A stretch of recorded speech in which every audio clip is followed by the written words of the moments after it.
test is conducted each Wednesday at 11 a.m.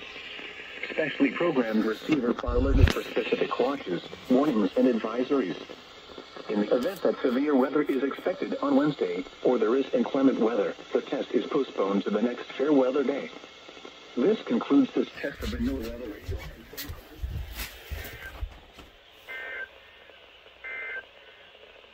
Here are the 10 a.m. observations for the Cape Cod region. Okay, so we got KC73. We got WXJ39 as well. Wednesday, April 27th.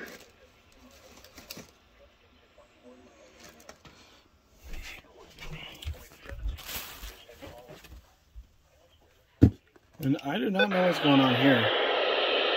I think KHB35 is off the air.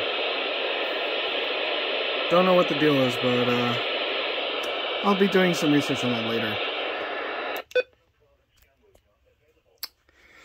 Well, anyway, I will be coming back at you in an hour. I'm going to try and go get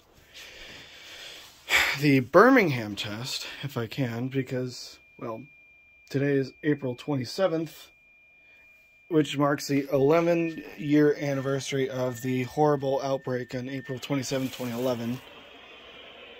Oh, thanks, Box. He crashed again. I swear, every time they run that test, they crash. Well, anyway, enough rambling. See you in an hour.